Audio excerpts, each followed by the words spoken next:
Afternoon students, मैं doctor Mohammad Rehan, department of commerce, governor college Ranchi.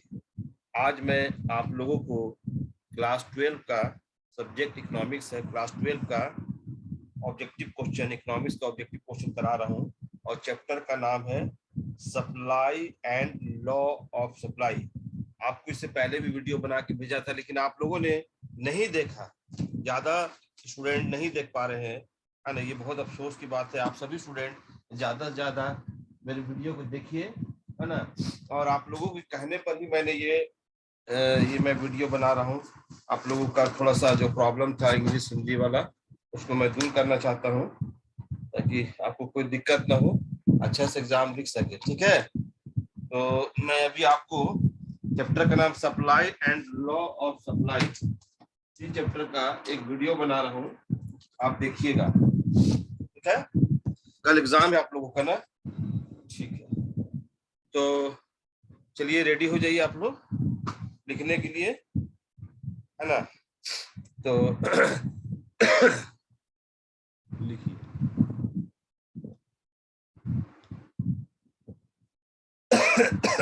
लिखिएगा, पहले तो डेट वगैरह लिखिए आप लोग कॉपी में। मैं तो कहा था कि ऑब्जेक्टिव क्वेश्चन का कॉपी ही अलग कर दीजिए आप लोग। हर विषय का ऑब्जेक्टिव मैं आपको बना के भेजूंगा। एग्जाम है तो लिखिए डेट। डेट क्या है बताइए। आज का डेट है 4 तारीख, 4/4/2022, ठीक है। और सब्जेक्ट है आपका इकोनॉमिक्स। सब्जेक्ट क्या है? इकोनॉमिक्स, ठीक है। क्लास 12 का है जैक बोर्ड, है ना। जैक बोर्ड के स्टूडेंट के लिए है ना। जैक बोर्ड के स्टूडेंट के लिए है। और जैक बोर्ड मैं लिख दे रहा हूँ, और जे ये सीबीएसई बोर्ड के लिए स्टूडेंट नहीं पढ़ेंगे, जैक बोर्ड के स्टूडेंट के लिए बना रहा है वीडियो। और चैप्टर का नाम अपना पहले नाम लिख दे रहा हूँ।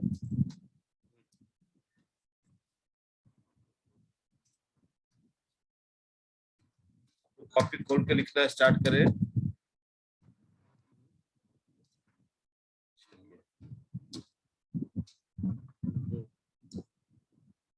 और ये ऑब्जेक्टिव टाइप क्वेश्चन बता रहा हूँ, है ना। फोन नंबर मैं लिख दे रहा हूँ। कोई भी प्रॉब्लम नहीं समझ में आएगा, इस नंबर पर फोन कर सकते हैं। चैनल को अधिक से अधिक सब्सक्राइब कीजिए। चलिए सबसे पहले चैप्टर का नाम लिखिए आप लोग। तो आप लोग एक क्वेश्चन हमसे आज पूछे थे कि सर ये एग्जाम में हिंदी इंग्लिश दोनों में आएगा, तो आना चाहिए दोनों में ही, मतलब क्वेश्चन हिंदी में भी आना चाहिए, इंग्लिश में भी आना चाहिए, है ना। ऐसा उम्मीद करते हैं कि दोनों में आए, ताकि आप लोग जो हिंदी मीडियम के स्टूडेंट है उसको कोई दिक्कत नहीं हो सके।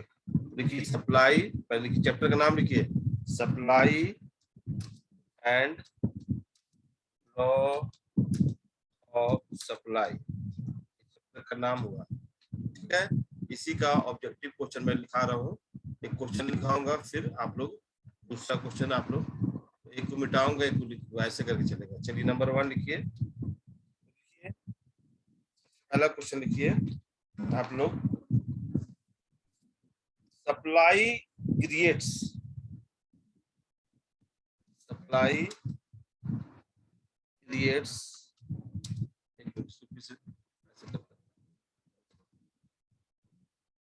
सप्लाई,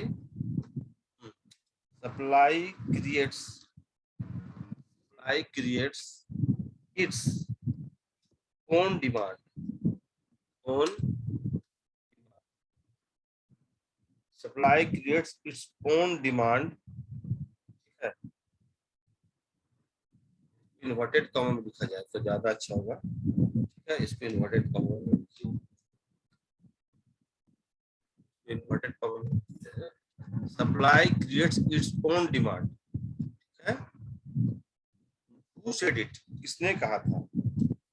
हु सेड इट, किसने कहा था? Who said it, question mark दीजिए। कहता है पूर्ति अपने लिए, पूर्ति अपने लिए मांग स्वयं ही उत्पन्न कर लेती है। पूर्ति अपने लिए मांग स्वयं ही उत्पन्न कर लेती है। यह कथन किसके द्वारा दिया गया था, या किसका कथन है? तो इसका आंसर आपको बहुत सारा ऑप्शन मिलेगा। जैसे ऑप्शन है कि प्रोफेसर जेबी से है, ऑप्शन है रिकार्डो है, ऑप्शन है प्रोफेसर पीगू है, ऑप्शन है केस, विद्वान का नाम है। आपका ये कथन किसके द्वारा दिया गया था? तो इसका आंसर होगा, इसका आंसर हो जाएगा, है ना, लिखिएगा इसका आंसर प्रोफेसर जेबी से, प्रोफेसर प्रोफेसर जेबी से, प्रोफेसर जेबी से, जे स्टॉप से, जेबी से, जेबी से, है ना, जेबी से के द्वारा यह कथन दिया गया था, है ना। Supply creates its own demand, who said it? तो इसका आंसर बताना प्रोफेसर जेबी से, ठीक है। ऑप्शन है लेकिन सीधे आंसर लिख दे रहे, ऑप्शन बोल दे रहे, ठीक है। अब नंबर 2 आओगे, है ना। नंबर 2 बोलोगे कि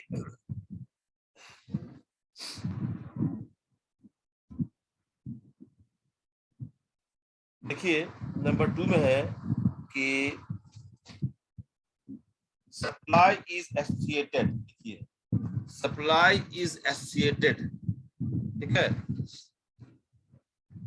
सप्लाई इज एसोसिएटेड, ठीक है, सप्लाई इज एसोसिएटेड विथ, ठीक है, सप्लाई इज एसोसिएटेड विथ, एक स्मॉल लेटर में लिख दीजिए, एक कैपिटल लेटर में लिखा हुआ इसको स्मॉल कर दीजिए, सप्लाई इज एसोसिएटेड विथ, अब है आपका क्वेश्चन मार्क है,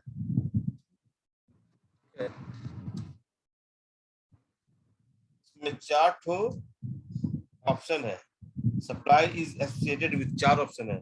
पहला ऑप्शन में ए टाइम पीरियड, दूसरा ऑप्शन में प्राइस, तीसरा में प्राइस ऑफ फैक्टर्स प्रोडक्शन, और चौथा में ऑल दी अबव। इसका सही ऑप्शन होगा ऑल दी अबव, यानी कि इसको पूरा लिखिए, सप्लाई इज एसोसिएटेड विथ, पहला लिखिएगा, है ना, 1 लिखिए,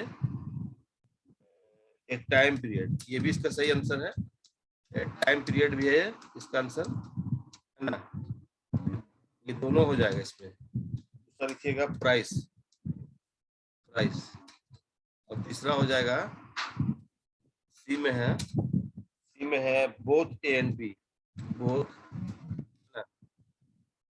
ऐसा ऐसा करते हैं, ए एंड ऑप्शन को थोड़ा सा यहाँ पर जो हम लोग करेक्शन कर दे रहे हैं, इसको बी लिख दे रहे हैं, और यहाँ पर भी करेक्शन कर लेते हैं,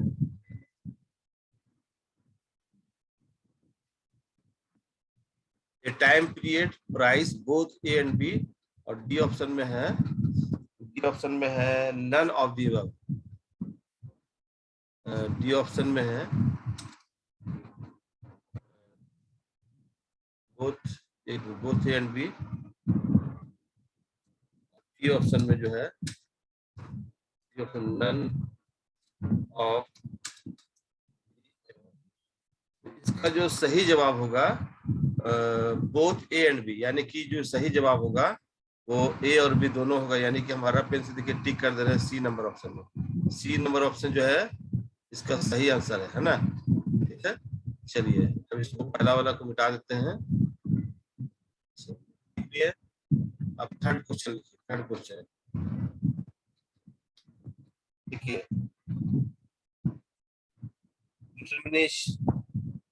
डिटरमाइनेटिंग, देखिए थर्ड क्वेश्चन में डिटरमाइनेटिंग, डिटरमिनेटिंग,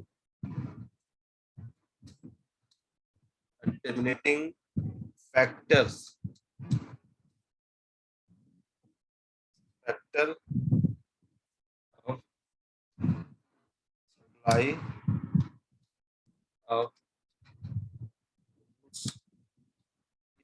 है ना, तो इसका चार ऑप्शन जो है, ये ऑप्शन में है कि price of goods, price of goods, दूसरा ऑप्शन में, बी ऑप्शन में प्राइस रेटेड,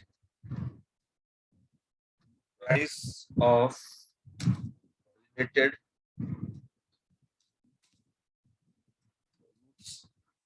सी ऑप्शन में है,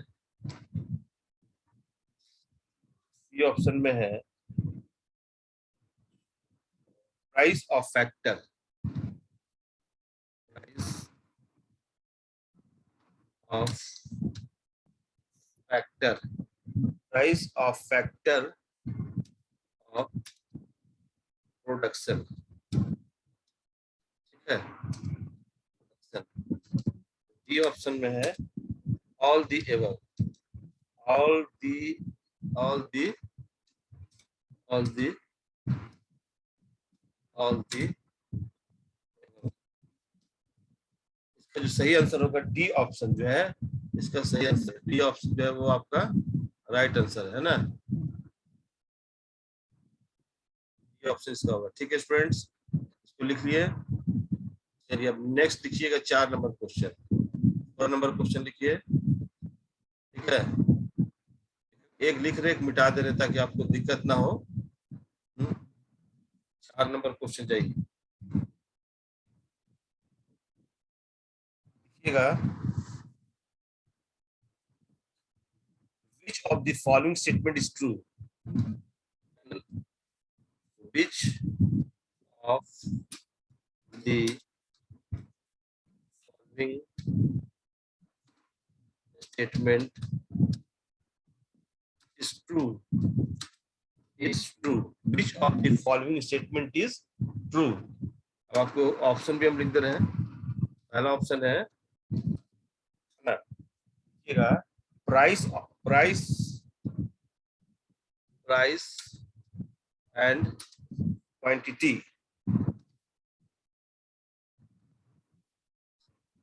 price and quantity have direct relationship, direct relationship। Option में था, दूसरा ऑप्शन में है, दूसरा ऑप्शन जो है कि supply curve, supply curve, supply curve rises from left to right, C option one। Supply is affected by, supply is affected by many factors, और ये ऑप्शन जो है all the above, all the above। इसका जो सही answer होगा D option होगा, इसका सही ऑप्शन क्या होगा, डी, डी जो है ना इसका सही आंसर सब होगा, इसका आंसर ये डी ऑप्शन, डी ऑप्शन आपका सही है, ठीक है, समझ में आ रहा बात ना।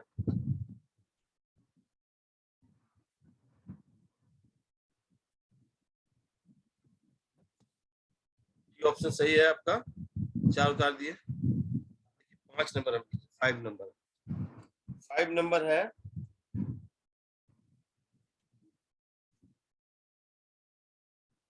which of the following, which of the following, which of the following, which of the following है ना, which of the following function was, ठीक है, which of the following function shows, was shows, SHOWS, shows laws of supply, the laws of supply, question mark है। इसमें 4 option है, 4 option, पहला option जो है उसमें पहला ऑप्शन है कि S इज इक्वल टू, है ना, S is equal to F, F bracket में B, ये ऑप्शन पहला है। दूसरा ऑप्शन जो है B डी ऑप्शन जो है एस बराबर एफ ब्रैकेट में 1/p, ये दूसरा ऑप्शन है। तीसरा ऑप्शन जो है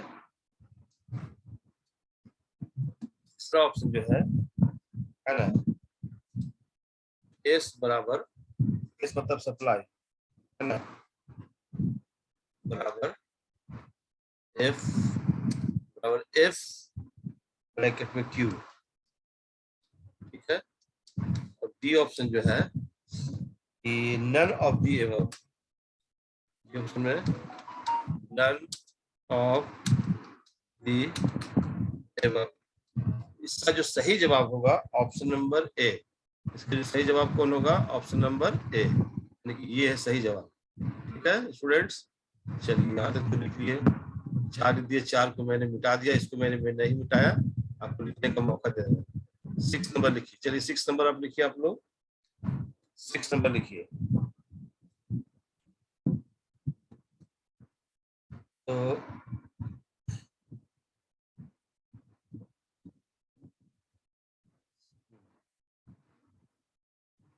6 नंबर, on which, ठीक है, on which assumptions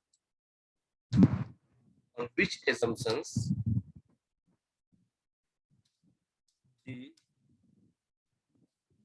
law of supply depends, ये question mark, on which of the following, on which assumptions the law of supply depends, यानी कि पूर्ति के नियम की निम्नलिखित में कौन कौन सी मान्यता है। तो पहला मान्यता जो है उसको लिखिए। पहला है कि there should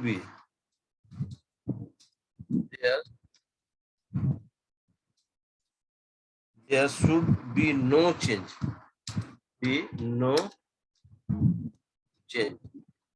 there should be no change in income, there should be no change in income levels, ठीक है, of buyer and sellers, of buyer and sellers in the market. B, prices of factors, prices of factors of production remain stable.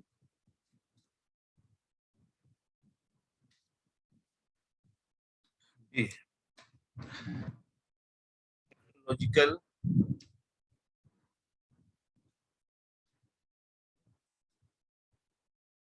technological level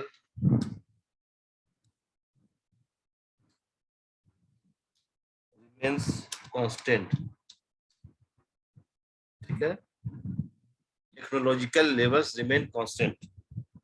और नहीं, A B C option में था, ये D नहीं है, ये सी ऑप्शन है, C option, ठीक है।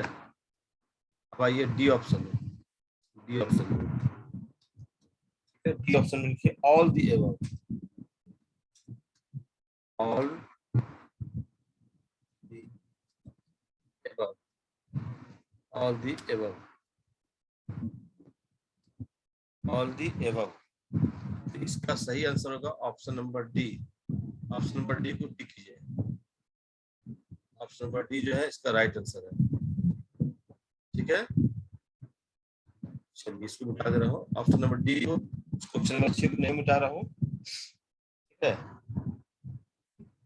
अब आइए next question number 7, question number 7 आइए। देखिए,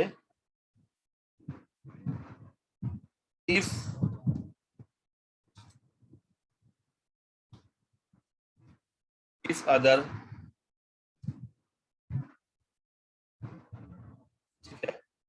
if other things, if other things being same,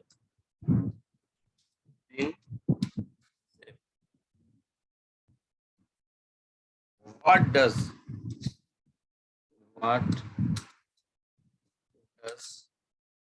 the positive relationship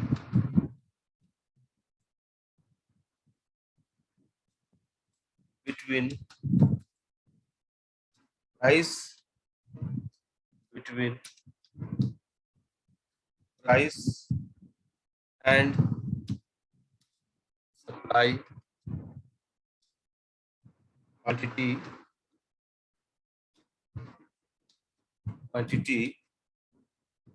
signify, ठीक है, एक क्वेश्चन मार्क हो गया।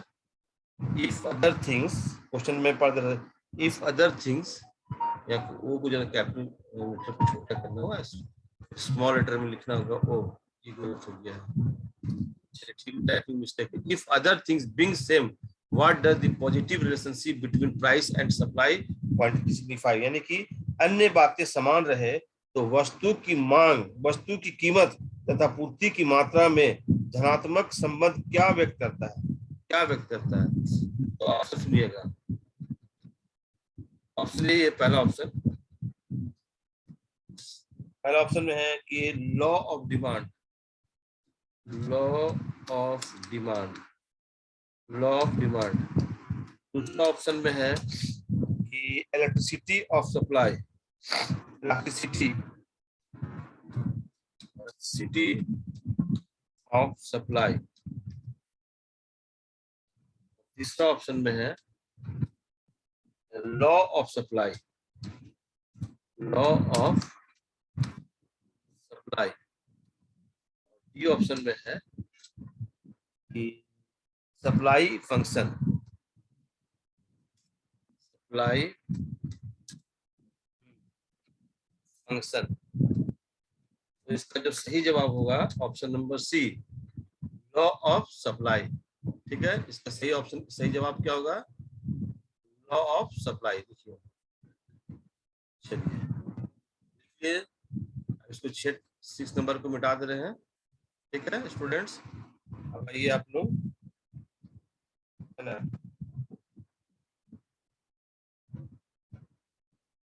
8 नंबर में आइए। 8 नंबर क्वेश्चन लिखिए।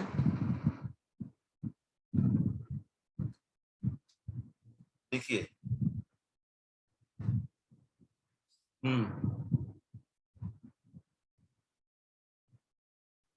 देखिए 8 number question, what is called, what is called, what is called that quantity, that quantity, quantity of a goods which a seller, no class है, seller becomes ready to sell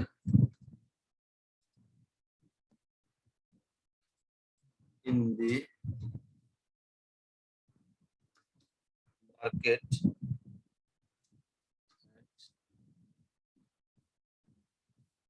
fixed price, fixed price and particular time.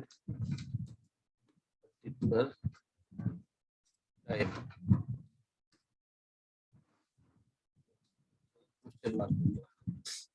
इसका option सुनिए, what is called that quantity of goods which a seller becomes ready to sell in the market at fixed price and particular time। इसका option सुनिएगा। Option है supply, supply पहला option.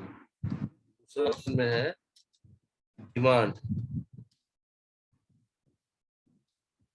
सब option में है elasticity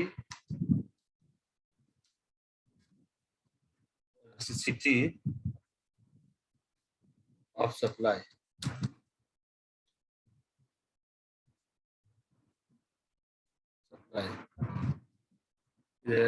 D option में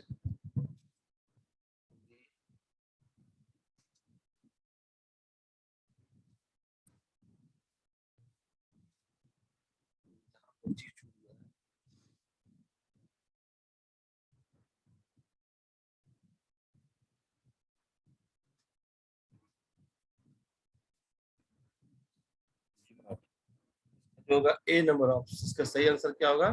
option A, ये सही आंसर है। ऑप्शन ए जो है वो सही आंसर, इसको मिटा दे रहा हूँ, ठीक है। चलिए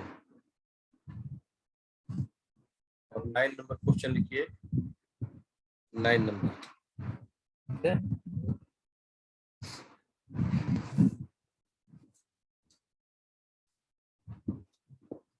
The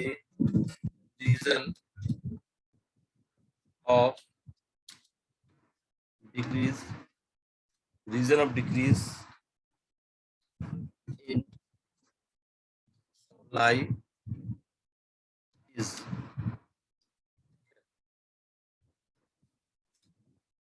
increase in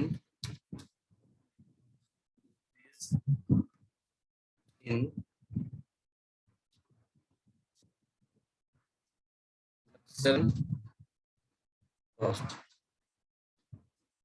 B,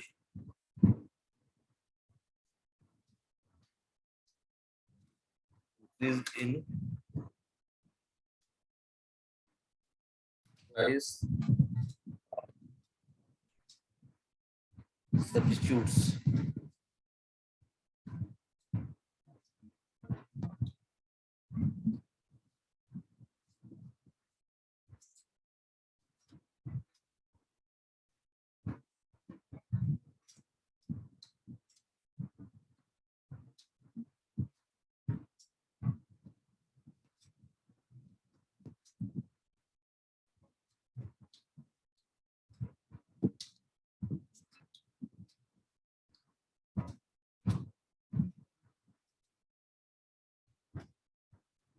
इसका जो राइट आंसर होगा ऑप्शन नंबर डी होगा। इसका राइट आंसर कौन होगा? ऑप्शन नंबर डी, ठीक है।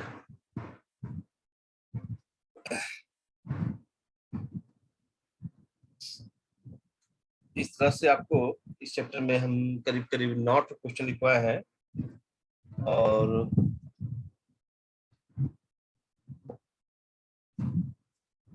इसको आप लोग अपना अच्छा स्टडी कीजिए, है ना। और उसके बाद फिर अभी इसको उतार लीजिए, इसके बाद फिर एक वीडियो आएगा, है ना, और वो आपका नेक्स्ट चैप्टर के लिए होगा, ठीक है ना। और चैप्टर का नाम रहेगा इलास्टिसिटी ऑफ सप्लाई चैप्टर आएगा, ठीक है। और फिर नेक्स्ट होगा डिफरेंट फॉर्म्स ऑफ मार्केट, है ना।